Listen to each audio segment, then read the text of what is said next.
মোৰ স্বামী আৰু শাহুমাই সন্তানৰ সুখ বিচাৰিছিল, কিন্তু মই তেওঁলোকক সেই সুখ দিবলৈ পৰা নাছিলোঁ, কাৰণ মই এগৰাকী বাজি নাৰী আছিলোঁ। মোৰ স্বামীয়ে মোক বহুত ভাল ডাক্তৰকো দেখুৱাইছিল, কিন্তু ক'তো মোৰ চিকিৎসা হোৱা নাছিল। মোৰ শাহুমাই মোক বেজৰ ওচৰলৈ লৈ গৈছিল, কিন্তু তাতো মোৰ কোনো প্ৰভাৱ পৰা নাছিল। এনেকৈ 3 বছৰ পাৰ হৈ গ'ল। এতিয়া মোৰো আৰু মোৰ শাহুৰ কথা শুনি থাকিবলৈ সাহস নাছিল। এদিন ৰাতি গাখীৰৰ গিলাচ লৈ মই শাহুৰৰ কোঠালৈ গৈ আছিলোঁ। তেনেতে মই তেওঁৰ কোঠাত সোমোৱাৰ আগতে মই কাৰোবাক কৈ থকা শুনিছিলোঁ, তই এতিয়া আকৌ এগৰাকী বিয়া পাত, তোৰ পত্নীয়ে আমাক কেতিয়াও সন্তান দিবলৈ নোৱাৰে। সেয়া শুনি মই একেবাৰে নিথৰ হৈ পৰিছিলোঁ। মই তেতিয়াই মনে মনে মোৰ কোঠালৈ উভতি আহিলোঁ। সেই নিশা মই বহুত গভীৰভাৱে কান্দিছিলোঁ। সেইদিনাই মই সিদ্ধান্ত ল'লোঁ যে মই যিকোনো প্ৰকাৰে মোৰ স্বামীক সন্তানৰ সুখ দিম, কাৰণ মই কেতিয়াও মোৰ স্বামীয়ে দ্বিতীয় বিবাহ কৰাটো বিচৰা নাছিলোঁ। মই মোৰ স্বামীক বহুত ভাল পাইছিলোঁ। মই সেইবিলাক ভাবিয়েই এতিয়া বিচনাতে পৰি আছিলোঁ। তেনেতে কোঠাৰ দৰ্জাত কোনোবাই টুকুৰিয়ালে। যেতিয়া মই দৰ্জা খুলিলোঁ, তেতিয়া সন্মুখত বৰ্জনা থিয় হৈ আছিল। মোক দেখি তেওঁ ক'বলৈ ধৰিলে যে এটা উপায় আছে, তুমি মা হ'বলৈ পাৰিবা।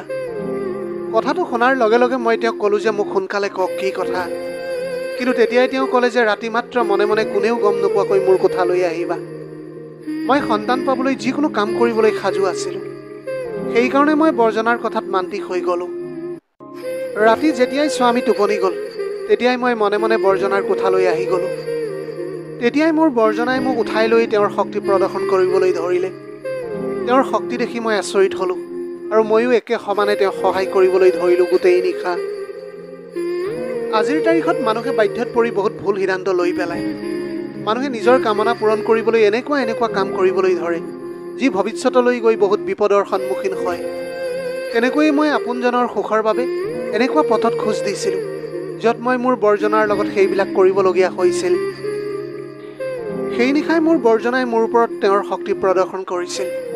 তেওঁ মোৰ স্বামীৰ দুৰ্বলতা পূৰণ কৰি দিছিল। মোৰ স্বামীয়ে মোক যি সুখ দিব পৰা নাছিল, সেয়া মোক মোৰ বৰ্জনাই দিছিল। মই যিকোনো প্ৰকাৰে সন্তান বিচাৰিছিলোঁ। সেইকাৰণে মোৰ বৰ্জনাই ৰাতি যেনেকৈ কৰিবলৈ কৈছিল, মই তেনেকৈ কৰি গৈছিলোঁ। মোৰ নাম সুৰভি, আৰু মোৰ বয়স মাত্ৰ 18 বছৰ আছিল যেতিয়া মোৰ বিয়া হৈছিল। মোৰ মা দেউতাই মোক বহুত সোনকালে বিয়া দি দিছিল, কাৰণ আমাৰ গাঁৱত ছোৱালীবিলাকৰ বিয়া সময়তকৈ আগতেই কৰাই দিয়া হৈছিল। আমাৰ গাঁৱত ছোৱালীবিলাকক বেছি পঢ়া শুনা কৰিবলৈ দিয়া নাছিল, কিন্তু আমাৰ ঘৰখন তাৰ সম্পূৰ্ণ বিপৰীত আছিল। মোৰ মা দেউতাই মোক বহুত মৰম কৰিছিল। মই তেওঁলোকক কৈছিলোঁ যে যেতিয়া মই হায়াৰ ছেকেণ্ডেৰী পৰীক্ষা দিম, তাৰ পিছতহে যাতে তেওঁলোকে মোৰ বিয়াৰ কথা ভাবে, আৰু মই যাতে তেতিয়ালৈকে নিশ্চিন্ত মনে পঢ়া শুনা কৰিবলৈ পাৰোঁ। ইফালে মই আকৌ দেখিবলৈ বহুত ধুনীয়া আছিলোঁ। স্কুলত প্ৰায় ল'ৰাবিলাকে মোক প্ৰেমৰ প্ৰস্তাৱ দিছিল, কিন্তু মই বেছিভাগ সময় মোৰ পঢ়া শুনাতে মন দিছিলোঁ। মই হায়াৰ ছেকেণ্ডেৰী পৰীক্ষা দি এবছৰ ঘৰতে থাকিলোঁ। তেতিয়ালৈকে মোৰ দেউতাই সম্পৰ্ক বিচাৰিবলৈ আৰম্ভ কৰি দিছিল। কিন্তু এনেকৈ এদিন এজন ল'ৰাই নিজৰ মাকক লগত লৈ আমাৰ ঘৰলৈ আহিলে, আৰু তেওঁলোকে আমাৰ মা দেউতাৰ লগত বিয়া কথা পাতিবলৈ ধৰিলে। কিন্তু মই তেওঁলোকক চিনি পোৱা নাছিলোঁ।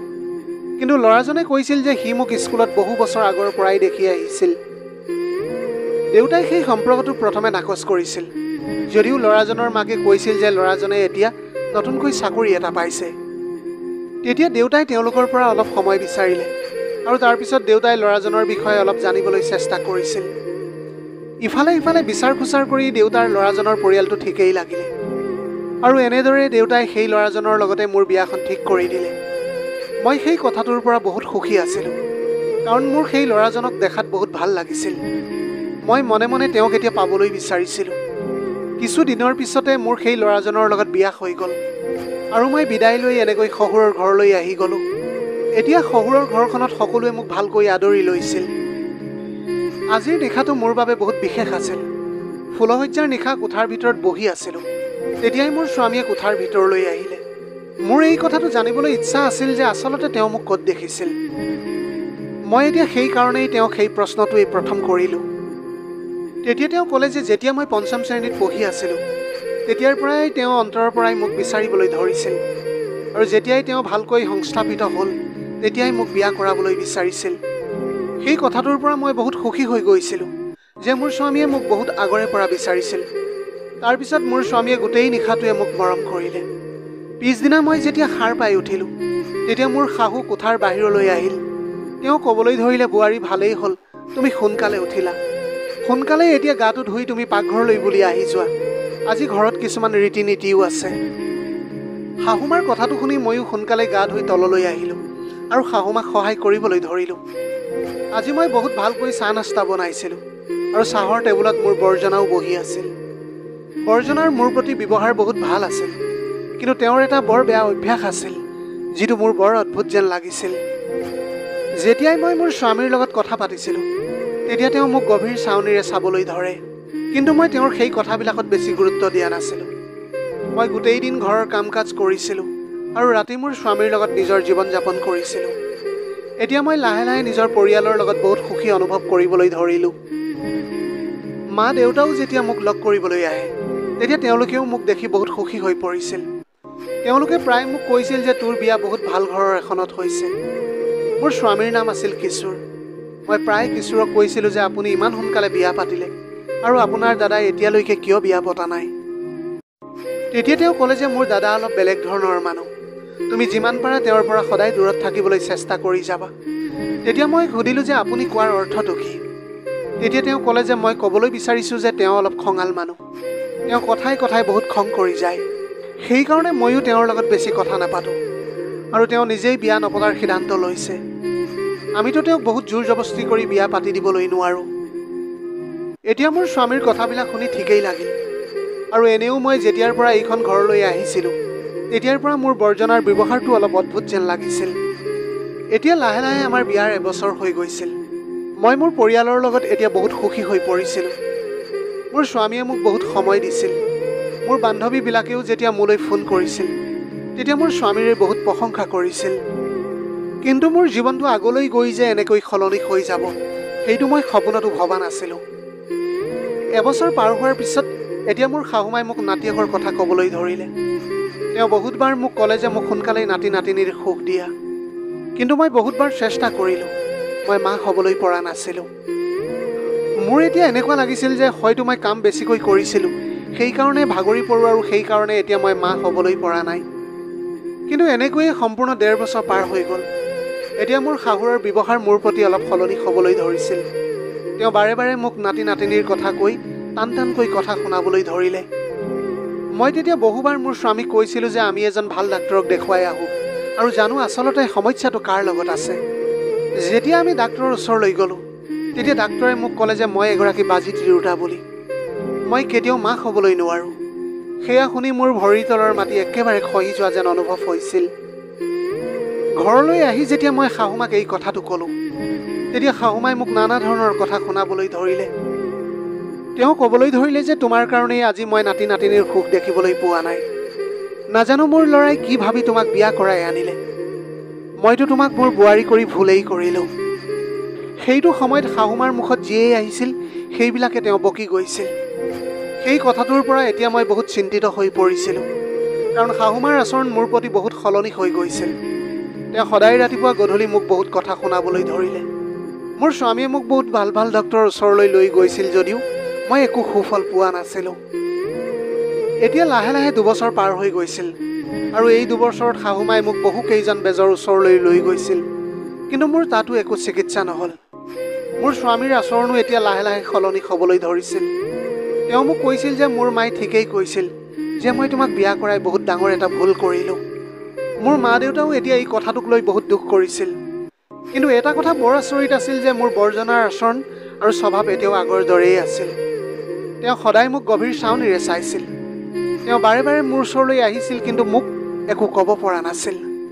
এতিয়া এনেকৈ সম্পূৰ্ণ 3টা বছৰ পাৰ হ'বলৈ গৈছিল। এতিয়া মোৰ শাহুমাৰ সদায় এনেকুৱাবিলাক কথা শুনি মই চিন্তিত হৈ পৰিছিলোঁ। মোৰ স্বামীয়ে মোক সময় দিবলৈও এৰি দিছিল। তেওঁ এতিয়া সদায় মাকৰ পক্ষই লৈছিল। স্বামীৰ এনেকুৱা ব্যৱহাৰ দেখি মই এতিয়া বহুত দুখী হৈ পৰিছিলোঁ। এদিন ৰাতি মই শাহুমাৰ কোঠালৈ গৰম গাখীৰৰ গিলাচ লৈ গৈ আছিলোঁ। তেনেতে মই শাহুমাৰ মাত শুনা পালোঁ। তেওঁ নিজৰ পুতেকক কৈ আছিল যে বোৱাৰীয়ে এতিয়া তোমাক আৰু সন্তানৰ সুখ দিবলৈ নোৱাৰে, সেইকাৰণে এতিয়া তই আন এজনী ছোৱালীক বিয়া পাতি ল। সেই কথাটোত মোৰ স্বামীয়েও ক'বলৈ ধৰিলে যে তেওঁৰো সেই কথাটো মনলৈ আহিছিল। সেই কথা শুনি এতিয়া মই একেবাৰে মনে মনে ভাগৰি পৰিছিলোঁ। মই তৎক্ষণাত দৌৰি মোৰ কোঠালৈ উভতি আহিলোঁ। সেই নিশা মই বহুত কান্দিছিলোঁ। মোৰ জীৱনত মোৰ স্বামীয়েইটো আছিল যাৰ ভৰসাত মই মোৰ জীৱনটো জীয়াই আছিলোঁ। কিন্তু এতিয়া মোৰ সেই ভৰসাখনো নোহোৱা হৈ পৰিল। মোৰ স্বামীয়ে এতিয়া আকৌ বিয়া পাতিবলৈ সাজু আছিল। মই এই কথাটো কেতিয়াও ভবা নাছিলোঁ যে মোক ইমান ভাল পোৱা মানুহজনে আজি মোৰ লগত এনেকুৱা ব্যৱহাৰ কৰিবলৈ পাৰিব বুলি। মোৰ মনত এতিয়া অদ্ভুত অদ্ভুত চিন্তাবিলাক আহিবলৈ ধৰিছিল যে মোৰ স্বামীয়ে যদি হঠাতে বিয়া পাতি কোনোবা ছোৱালীক ঘৰলৈ লৈ আহে তেতিয়া মই কি কৰিম। এইবিলাক ভাবিয়েই মই মোৰ কোঠাৰ বিচনাত এতিয়া শুই আছিলোঁ। যেতিয়াই মই দৰজাৰ সন্মুখত বৰ্জনাক দেখিলোঁ তেতিয়া মই একেবাৰে আচৰিত হৈ পৰিছিলোঁ। মই মোৰ বৰ্জনাক এতিয়া প্ৰথমবাৰৰ বাবে মোৰ কোঠাৰ বাহিৰত দেখিছিলোঁ। মোক দেখি তেওঁ ক'বলৈ ধৰিলে যে মোৰ তোমাৰ লগত এটা দৰকাৰী কথা আছে। মই ক'লোঁ যে কওক, কি কথা আছে? তেতিয়া তেওঁ ক'বলৈ ধৰিলে যে মই জানো যে তুমি সন্তান বিচৰা। এটা উপায় আছে যাৰ দ্বাৰা তুমি সন্তানৰ সুখ লাভ কৰিবলৈ পাৰিবা। মই ক'লোঁ যে সেয়া কি হ'ব পাৰে? তেতিয়া তেওঁ ক'বলৈ ধৰিলে তাৰ বাবে তুমি কাকো নজনোৱাকৈ মনে মনে ৰাতি মোৰ কোঠালৈ আহিব লাগিব। তেতিয়াহে তুমি জানিব পাৰিবা আচলতে কথাটো কি। মই এতিয়া যিকোনো প্ৰকাৰে সন্তান বিচাৰিছিলোঁ, কাৰণ মই মোৰ স্বামীক আকৌ বিয়া কৰোৱাটো চাবলৈ পৰা নাছিলোঁ। সেইকাৰণে মই বৰ্জনাৰ কথাত মান্তি হৈ গ'লোঁ। তাৰপিছত যেতিয়া মোৰ স্বামী কোঠালৈ আহিলে তেতিয়া তেওঁ মোক আকৌ বিয়া কৰোৱাৰ কথাটো জনাই থ'লে। এতিয়া মই তেওঁৰ কথাটো শুনি সম্পূৰ্ণৰূপে ভাগি পৰিছিলোঁ। মই তেওঁৰ সন্মুখত হাতযোৰ কৰি কৈছিলোঁ যে সেয়া আপুনি নকৰিব। মই কেনেকৈ আপোনাৰ অবিহনে জীয়াই থাকিম? কিন্তু মোৰ স্বামীয়ে মোৰ কথাটো এবাৰো নুশুনিলে। মই মনে মনে বিচনাত গৈ শুই দিছিলোঁ। মই টোপনি যোৱাৰ অভিনয় কৰিবলৈ ধৰিলোঁ।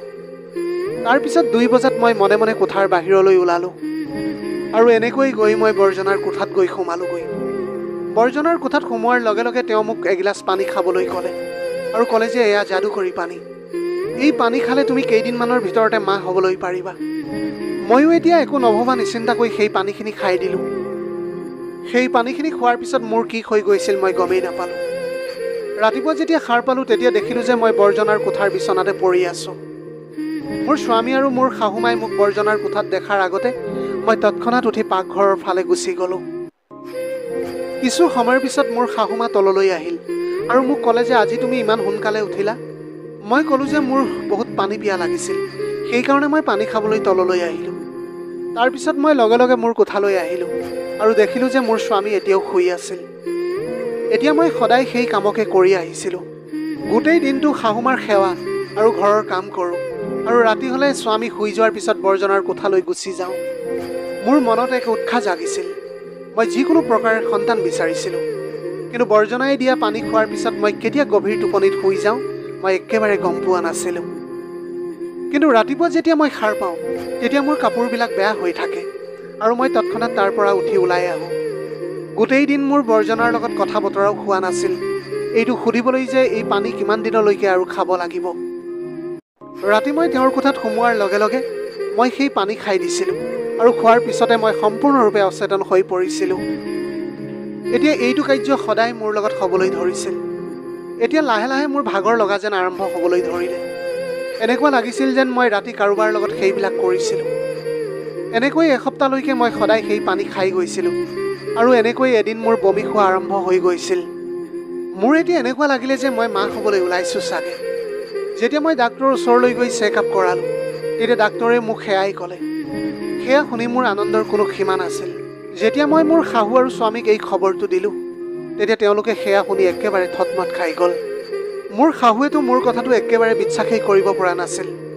তেতিয়াই মই ক'লোঁ যে ঈশ্বৰে বিচাৰিলে যিকোনো অসম্ভৱ কাম সম্ভৱ কৰি তুলিবলৈ পাৰে। মোৰ ঈশ্বৰৰ ওপৰত সম্পূৰ্ণ বিশ্বাস আছিল। এতিয়া মই দিনে ৰাতিয়ে নিজৰ যত্ন ল'বলৈ ধৰিছিলোঁ, কাৰণ মোৰ শাহুমাই মোৰ একেবাৰে চিন্তা কৰা নাছিল আৰু স্বামীও গোটেই দিনটো কামতে ব্যস্ত হৈ থাকিছিল আৰু এনেকৈ ৰাতি অহাৰ পিছতে নিজৰ মাকৰ কোঠালৈ গুচি গৈছিল। এদিন মই মনে মনে ভাবিলোঁ যে মই মোৰ বৰ্জনাক ধন্যবাদ জনাব লাগিব। আজি মই তেওঁৰ কাৰণেই মাক হ'বলৈ ওলাইছোঁ। এদিন নিশা মই ভাবিলোঁ যে মই গৈ মোৰ বৰ্জনাৰ লগত কথা পাতি আহোঁ। তেতিয়াই মই মোৰ স্বামী আৰু শাহুমাই কথা পাতি থকা শুনিছিলোঁ। যেতিয়া মই তেওঁলোকৰ কোঠাৰ ওচৰলৈ গৈ তেওঁলোকৰ কথাবিলাক শুনিবলৈ চেষ্টা কৰিলোঁ তেতিয়া মোৰ শাহুমাই মোৰ স্বামীক কৈ আছিলে যে এয়া কেনেকৈ সম্ভৱ হ'ব পাৰে, বোৱাৰীয়ে মা কেনেকৈ হ'ব পাৰিছে। মই বাহিৰত থিয় হৈ শাহুমাৰ কথাবিলাক শুনি এতিয়া চিন্তিত হৈ পৰিছিলোঁ। মই এতিয়া মা হ'বলৈ ওলোৱা কথাটো শুনি শাহুমা একেবাৰে সুখী হোৱা নাছিল। আচলতে তেওঁ বিচাৰেনো কি? তেতিয়া মই এইবিলাক কথা মনতে ভাবিবলৈ ধৰিলোঁ। তেতিয়াই মোৰ স্বামীয়ে মাত লগালে, মা মই এই কথাটো একেবাৰে গম নাপাওঁ যে সুৰভি মা কেনেকৈ হ'বলৈ পাৰিছে, কাৰণ মইতো নিপুংখ হয়। তাইৰ পেটত সেই সন্তানটো এতিয়া কাৰ? মোৰ স্বামীৰ মুখৰ পৰা সেই কথা শুনি মোৰ মূৰটো ঘূৰোৱা যেন অনুভৱ হ'বলৈ ধৰিলে। মই এতিয়া ভাবিবলৈ ধৰিলোঁ যে আচলতে এইখন ঘৰত কি চলি আছে। যদি স্বামী নপুংসক, তেনেহ'লে মোৰ পেটত কাৰ সন্তান আছে? মোৰ সন্দেহৰ চকু সকলোৰে ওপৰত এতিয়া যাবলৈ ধৰিছিল। তেতিয়াই মোৰ বৰ্জনাই মোক খাবলৈ দিয়া পানীখিনিৰ কথা মোৰ মনলৈ আহিল, যি খোৱাৰ পিছত মই গভীৰ টোপনিত শুই গৈছিলোঁ। মই এতিয়া ভয়তে তৎক্ষণাত দৌৰি গৈ বৰ্জনাৰ কোঠা পালোগৈ। তেতিয়া বৰ্জনাই ক'লে যে আহা সুৰভি, কিন্তু তুমি এইটো সময়ত কিয় আহিছা? কোনোবাই দেখিব পাৰে তোমাক।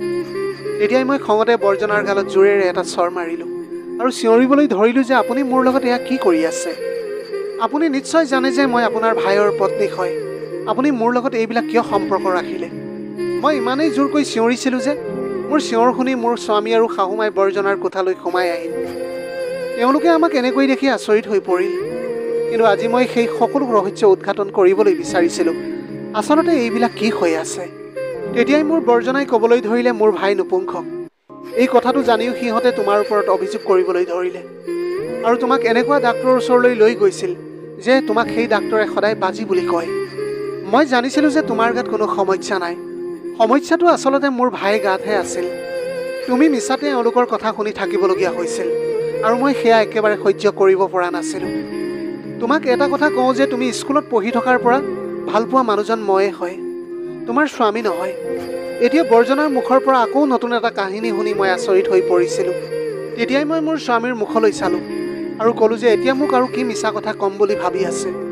মই সকলো সত্য জানিবলৈ বিচাৰোঁ। যদিহে আপুনি মোক সঁচা কথাটো নকয়, তেনেহ'লে মই গোটেই সমাজকে কৈ দিম যে আপুনি এজন নপুংসক বুলি। মোৰ স্বামীয়ে মোৰ কথাত এতিয়া ভয় খাই গৈছিল। তেতিয়া তেওঁ ক'বলৈ ধৰিলে যে মোৰ মায়ে দ্বিতীয় বিবাহ কৰাইছিল আৰু মোৰ এইজন দাদা আন কাৰোবাৰহে সন্তান। মই সৰুৰে পৰা তাক ঘৃণা কৰিছিলোঁ। সেইকাৰণেহে মই আৰু মায়ে তাক একেবাৰে ভাল পোৱা নাছিলোঁ। সেইকাৰণে ঘৰৰ এটা চুকৰ কোঠাত তাক সদায় থাকিবলৈ দিছিলোঁ। মোৰ দেউতা যেতিয়া জীয়াই আছিলে তেতিয়া আমি সকলোৱে মিলি একেলগে আছিলোঁ। কিন্তু তেওঁ ঢুকোৱাৰ পিছত মই আৰু মায়ে মোৰ দাদাৰ লগত সকলো সম্পৰ্ক ছেদ কৰিলোঁ। যেতিয়া মই আৰু দাদাই সৰুতে একেলগে পঢ়িছিলোঁ, তেতিয়া সি কৈছিল যে সি পঞ্চম শ্ৰেণীৰ ছোৱালী এজনীক ভাল পায় বুলি আৰু তাইক ডাঙৰ হৈ যোৱাৰ লগে লগে বিয়া কৰাম বুলি কৈছিল।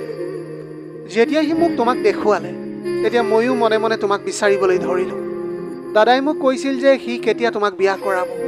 সি তাৰ সকলো পৰিকল্পনাৰ বিষয়ে মোক কৈছিল। সেইকাৰণে মই সি বিয়া কৰোৱাৰ আগতেই তোমাক বিয়া কৰাইছিলোঁ আৰু তেনেকৈ দাদাৰ প্ৰেমক মই নিজৰ কৰি লৈছিলোঁ। কিন্তু মই জনা নাছিলোঁ যে দাদাই তাৰ পিছতো তোমাৰ লগত এনেকুৱা কিবা কৰিব। সি তোমাৰ লগত সম্পৰ্ক কৰিব বুলি মই ভবাই নাছিলোঁ। এতিয়া তোমাৰ পেটত তাৰেই সন্তান আছে। মই তেতিয়া চিঞৰি চিঞৰি ক'লোঁ যে আপোনালোক সকলোৱে মোক বিশ্বাসঘাতকতা কৰিছে।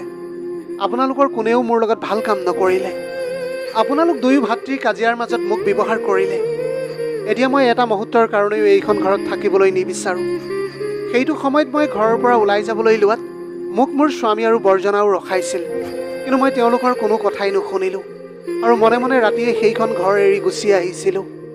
মই এতিয়া ঘৰলৈ আহি মা দেউতাকো সেই খবৰটো জনালোঁ। দেউতাই মোৰ স্বামীৰ বিৰুদ্ধে পুলিচত এজাহাৰ দাখিল কৰিলে আৰু তাৰপিছত পুলিচে স্বামীক গ্ৰেপ্তাৰ কৰিলে। মোৰ স্বামী এতিয়া জেলৰ ভিতৰত নিজৰ জীৱনটো কটাই আছে। এতিয়া মই সেই সন্তানটোক জন্ম দিবলৈ বিচৰা নাছিলোঁ, কিন্তু এইবিলাকত সেই সন্তানটোৰনো কি দুখ আছিল? লাহে লাহে মা দেউতাই মোক সাহস দিলে আৰু 9 মাহ পিছত মই এজনী ধুনীয়া কন্যা সন্তানৰ জন্ম দিলোঁ। এতিয়া সন্তানৰ আনন্দত মোৰ মনৰ ভিতৰত যি দুখ আছিল সেয়া লাহে লাহে কমিবলৈ ধৰিছিল। মোৰ স্বামীৰ ককায়েকে মোৰ লগত যি কৰিছিল সেয়াও সম্পূৰ্ণ ভুল আছিল। সিও তাৰ কৰ্মৰ ফল পাইছিল। সি এতিয়া সেই ঘৰখনত অকলেই মৃত্যুৰ ক্ষণ গণি আছে। লগতে মোৰ শাহুমায়ো শাস্তি পাইছিল। তেওঁ এতিয়া নিজৰ পুত্ৰক জেলৰ ভিতৰত দেখি ভিতৰি ভিতৰি জ্বলি পুৰি মৰিছিল। এতিয়া এই তিনিওজনে মোৰ লগত অন্যায় কৰিছিল আৰু এতিয়া ঈশ্বৰে সকলোকে হিচাপ নিস্বাৰ্থভাৱে কৰিছিল। প্ৰিয় দৰ্শক, এয়াই আছিল আজিৰ কাহিনীৰ ভাগ। আজিৰ ভিডিঅ'টি কেনেকুৱা লাগিলে জনাব। যদি ভাল লাগিল তেনেহ'লে লগৰ বন্ধু বান্ধৱীসকলৰ মাজত শ্বেয়াৰ কৰিবলৈ নাপাহৰিব। আপোনালোকৰ গোটেই জীৱনটো হাঁহিৰে উপচি পৰক। পাৰিলে দুখীয়াজনক অলপ সহায় কৰিবলৈ চেষ্টা কৰিব। আপোনালোকৰ অকণমান সঁহাৰিয়ে যদি কোনোবা এজন দুখীয়াৰ জীৱনটো সলনি কৰিবলৈ পাৰে, তাতকৈ পুণ্যৰ কাম আৰু এই পৃথিৱীত একোৱেই হ'ব নোৱাৰে। Have a nice day.